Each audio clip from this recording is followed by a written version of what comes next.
Hi friends, welcome to சமையல் today. இன்றைக்கி நம்ம சேனலில் ஒரு சூப்பரான அல்வா ரெசிபி தாங்க பார்க்க போகிறோம்.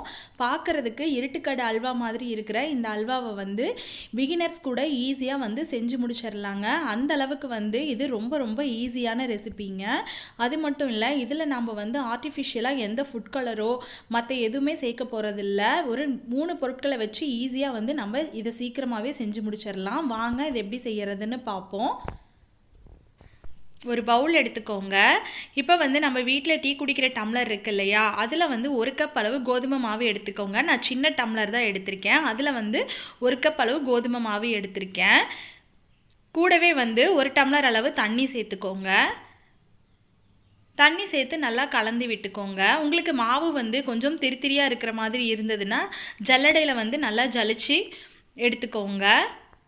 அல்வா இன்னும் சாஃப்டாக வரும். இப்போ இதை நல்லா கலந்து விட்டாச்சு. இப்போ இது கூட 4 டம்ளர் அளவு தண்ணியை நம்ம ஆட் பண்ணிக்கிறோம். மொத்தம் 1 டம்ளர் கோதுமை மாவுக்கு மொத்தமாக 5 டம்ளர் தண்ணி அளவு கரெக்டாக இருக்கும். இது தாங்க அளவு. இப்போ இதை சேர்த்திட்டு இதை நல்லா கட்டிகள் இல்லாமல் கலந்து விட்டுக்கோங்க. ஒரு 2 நிமிஷம் நல்லா கலந்து விட்டுக்கோங்க. நீங்கள் எந்த அளவுக்கு மாவு கலந்து விடுறீங்களோ அந்த அளவுக்கு அல்வா நல்லா சாஃப்டாக வரும். இப்போ இதை நல்லா கலந்தாச்சு. இது தனியாக இருக்கட்டும்.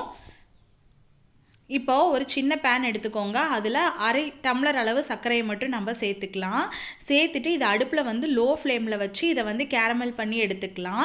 இதில் நம்ம ஃபுட் கலர் எதுவும் சேர்த்த போகிறதில்ல. இந்த சர்க்கரையோட கேரமல் மட்டும்தான் சேர்த்த போகிறோம்.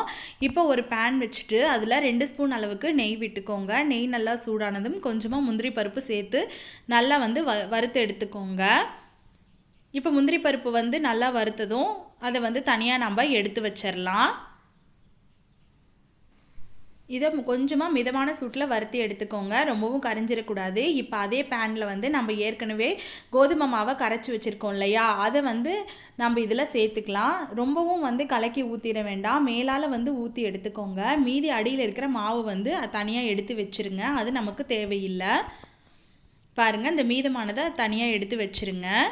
இப்போ இதை நல்லா கலந்து விட்டுக்கிட்டே இருக்கணும். இந்த அல்வா செய்யும்போது ஒரு முக்கியமான விஷயம் என்னென்னா, நாம் இதை விடாமல் கலந்து விட்டுட்டு இருந்தால் தான் அல்வா நல்ல பதத்தில் வரும். பாருங்கள், இது கலந்து விட விட கொஞ்சமாக கெட்டிப்படுற மாதிரி இருக்கும். இப்போ இதை பதம் வந்ததும் நம்ம சுகர் சேர்த்திக்கலாம். நான் இன்றைக்கி 1 டம்ளர் மாவுக்கு 2.5 டம்ளர் அளவு சுகர் எடுத்திருக்கேன். அதில் இப்போ 2 டம்ளர் நம்ம இதில் சேர்த்திக்கிறோம். ஏற்கனவே 1/2 டம்ளர் சுகர் நம்ம கேரமல் பண்ணுறதுக்கு வச்சுருக்கோம். இப்போ இதை எல்லாத்தையும் சுகர் சேர்த்திட்டு நல்லா கலந்து விட்டுக்கோங்க. இப்போ இது கலந்ததுக்கப்புறம் நம்ம கேரமல் பண்ணி வச்சுருக்கோம் சுகர் சிரப்பையும் நம்ம இதில் சேர்த்திக்கலாம்.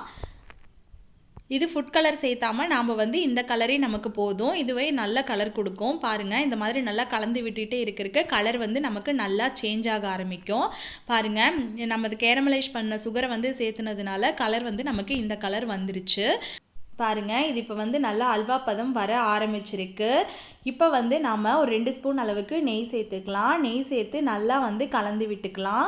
கடைகளில் நம்ம அதிகமாக விலை கொடுத்து வாங்கி கொடுக்கறத விட இந்த மாதிரி நம்ம ஈஸியாக செஞ்சு கொடுத்தோம்னா குழந்தைங்களுக்கும் பெரியவங்களுக்கும் நல்ல ஹெல்த்தியான ஒரு டிஷ்ஷாக இருக்குங்க. இது நம்ம அதிகமாக செலவு பண்ண வேண்டியதில்லை. மறுபடியும் கொஞ்சம் ஒரு 2 ஸ்பூன் அளவு நெய் சேர்த்து நம்ம நல்லா கலந்து விட்டுக்கலாம்.